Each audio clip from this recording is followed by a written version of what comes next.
प्रभु गौरमंडल दास जी, आपकी शुरुआत Krishna's conscience, Krishna's movement और श्रीला प्रभुपाद जी इस नाम के साथ, इस एहसास के साथ कब से हुई? थोड़ा पास्ट में चलते हैं आपके बारे में जानने के लिए। सो जो इनफॉर्मल बिगिनिंग थी वो तब हुई, I think I was in class 6th और इवन बिफोर दैट। तो एक इंटरव्यू आ रहा था टीवी पे of the proprietor of Ford Motors. Okay.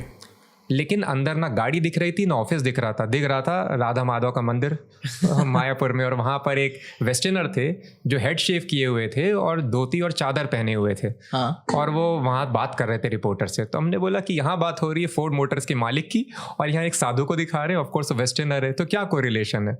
Then I got to know कि he is the owner of Ford Motors. तो बोले वो यहाँ पर हेड शेव करके और धोती कुर्ता में, धोती चादर में क्या कर रहे हैं मंदिर में। फिर पता चला कि he is connected to a movement, an organization, ISKCON। वहाँ से हमने पहली बार ISKCON का नाम सुना था। तो reporters were asking that time कि फोर्ड का क्या प्लान है। तो बोले हाँ हम ये गाड़ी बना रहे हैं। बोलते हैं कि मिडिल क्लास क्या करे, क्योंकि फोर्ड की छोटी गाड़ियाँ तब नहीं आती थी। तो बोले मिडिल क्लास हरे कृष्णा हरे राम करे। So that was the first instance when I heard the mantra Hare Krishna Hare Ram और ISKCON। बट देन जो एक्चुअल शुरुआत हुई, that happened when I came to college. I think in first or second semester, that year was 2006। 2006 में, करीबन 19 साल पहले जी। हाँ। और आप किस चीज़ की पढ़ाई कर रहे थे? I was doing BTech electrical engineering from NIT Jaipur. Wow. तो फिर कैसा रहा सफ़र सेकेंड ईयर के बाद से? तो सेकेंड ईयर के सेकेंड सेमेस्टर के बाद से जब हमने जब करना शुरू किया, somehow ज़्यादा इंटरेस्ट हम नहीं ले पाए। Although the session was good, I liked. वहाँ से हमने हरे कृष्ण मंत्र रेगुलर जप करना शुरू कर दिया। लेकिन somehow I was drifted to some other organization. Spiritual life ही प्रैक्टिस कर रहे थे but with some other organization, because वो कैंपस के अंदर ही प्रोग्राम कर लेते थे। And Hare Krishna was little we have to walk, but I was chanting Hare Krishna regularly. But then follow करते करते बिकॉज एक ऑर्गेनाइजेशन को I was following, my friends were following this Hare Krishna, और कुछ और भी ओपिनियन सामने आए। So I was little serious about spiritual life और I became serious. So final year में आते आते आई बिकेम ट्रिमेंडसली इंक्विजिटिव कि spiritual life is the prime objective of human existence. So which is the best way to follow, best path to follow? And then after a lot of discussion, discovery, research, I came to the understanding that Krishna consciousness is the most bona fide process. और इस तरह से in final semester, I dedicated myself completely to understanding this knowledge. Wow. इस पूरी बातचीत के दौरान आपने 2 वर्ड्स लिए, मंत्र हरे राम राम राम हरे हरे, हरे कृष्णा कृष्णा कृष्णा हरे हरे। दूसरा ISKCON। ISKCON की शुरुआत कहाँ से हुई? ISKCON क्या है? जो लोग बिल्कुल भी नहीं जानते, इस टर्म से वाकिफ नहीं है, आप उन्हें इस चीज़ के बारे में कैसे बताएंगे? सो ISKCON को हिंदी में ट्रांसलेट किया जाता है अंतर्राष्ट्रीय कृष्ण भावनामृत संघ। अंतर्राष्ट्रीय Krishna Bhavanamrita Sangh, international society for Krishna consciousness. So Krishna भावना अमृत, ये 3 चीज़ों से बना हुआ है ये संघ। सो इसका मतलब होता है कि हम नॉर्मली अलग अलग भावनाएं रखते हैं किसी भी व्यक्ति के लिए। जब पति अपनी पत्नी को देखता है या पत्नी अपने पति को, बच्चों को देखती है, एक भावना आती है।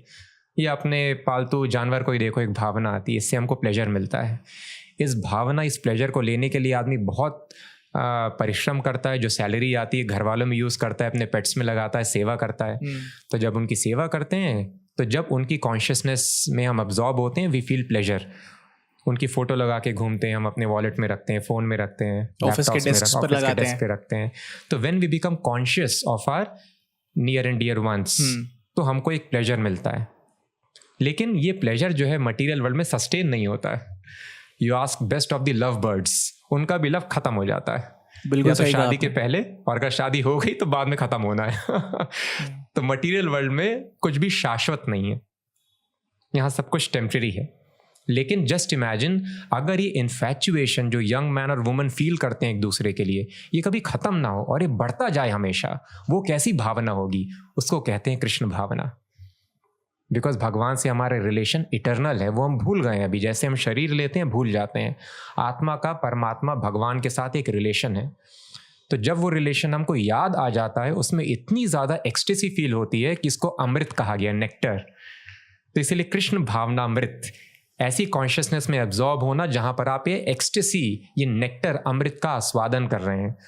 और ऐसा संघ, ये सोसाइटी का पर्पस यही है कि लोगों को इस एक्सटेसी तक, इस भावना का अमृत दिया जा सके। और इससे ऊंचा कोई भी सुख संसार में अवेलेबल नहीं है। और इस कॉन्शियसनेस को अटेन करने के लिए सबसे आसान और जो मूलभूत तरीका है वो है संकीर्तन, भगवान के नाम का कीर्तन करना। और इस तरह से हरे कृष्ण मंत्र आता है। तो इसलिए आप कोई भी रिलीजन देखिए दुनिया में, हर रिलीजन में कलयुग में कहा गया है आप भगवान का नाम लीजिए। क्रिश्चियनिटी में बोला जाता है father who lives in heaven hallowed be thy name. वो लोग भी चैंट करते हैं, जप करते हैं माला में, वो रोजरी कहते हैं। मुस्लिम्स भी जप करते हैं, वो तस्बीह कहते हैं। तो बुद्धिस्ट भी जप करते हैं माला में। तो माला में जप करना, नाम लेना, ये स्टैंडर्ड तरीका है भगवान को याद करना। भगवान को याद करना। भगवान के नाम अलग अलग हो सकते हैं। तो अब भगवान के कौन सा नाम लिया जाए, इतने सारे नाम हैं। हाँ, सो कोई भी नाम ले सकते हैं, वो इंडिकेट करना चाहिए भगवान को। लेकिन एक यूनिक कॉम्बिनेशन है कलयुग में भगवान को याद करने के लिए। वो कृष्ण यजुर्वेद में, कलि संतनन उपनिषद में, अग्नि पुराण में, बहुत सारे शास्त्रों में दिया हुआ है। वो है हरे कृष्ण कृष्ण कृष्ण हरे हरे, हरे राम राम राम हरे हरे। तो शास्त्र बताते हैं इति षोडशक नाम, ये जो 16 शब्द हैं, कली कलमश नाशनम, ये स्पेशल कॉम्बिनेशन, जैसे हर रोग की अलग मेडिसिन होती है, उसी तरह से कलयुग के लिए ये स्पेशल कॉम्बिनेशन बताया गया है जप करने को और कीर्तन करने को। तो ये जो षोडशक नाम है, 16 शब्द का कॉम्बिनेशन है, कली कलमश नाशनम, स्पेशली कलयुग की सारी बुराइयों का नाश कर देता है। और कोई बोलेगा कि मेरे पास इससे बेटर सोल्यूशन है, मेरे पास बेटर मेडिटेशन है, मेरे पास बेटर प्रोसेस है। तो वेदों में लिख दिया है, उपनिषद में लिख दिया है, शास्त्रों में साफ साफ लिखा है, नातः परतर उपाय, इससे अच्छा उपाय, सोल्यूशन सर्व वेदेषु दृश्यते, सारे वेदों में ढूंढने के बाद भी हमको नहीं मिलता। तो इसलिए हम लोग कृष्णा कॉन्शियसनेस अटेन करने के लिए इन 16 शब्दों का जप करते हैं, जो कि शास्त्रों में विधि बताई गई। और मैंने ये भी कहीं पढ़ा है कि कलयुग में आप जितना भगवान का नाम लेंगे, आप उतना इसके प्रकोप से बचे रहेंगे। Yes. और अगर नाम लेना आपने बंद कर दिया तो शायद एक ऐसा भी समय आएगा जब लोगों को पता ही नहीं होगा कि ये भी कभी था, ये भी कभी एक आधार था, ये भी कभी एक सूत्र था। क्या मैं सही कह रहा हूँ इस चीज़ में? यस, आप बिल्कुल सही कह रहे हैं। तो लोग ये भी बोलते हैं कि अरे कलयुग में तो परेशानियां आनी ही है, तो हम जाप करें, नाम ना लें। ऐसा नहीं है। ये वैसा ही है जैसे अभी बारिश का सीजन है, बारिश तो आनी ही है, लेकिन भीगना आपके हाथ में। आप छाता ले लेंगे, आप नहीं भीगेंगे। तो उसी तरह से कलयुग में परेशानी तो होगी ही, लेकिन भगवान का नाम छाते जैसे काम करता है, बचाएगा आपको। अगर आप हमेशा भगवान का नाम अपनी जिह्वा में रखें तो कलयुग की कोई भी बुरी चीज़, एंजाइटीज आप पे कोई प्रभाव नहीं डालेगी।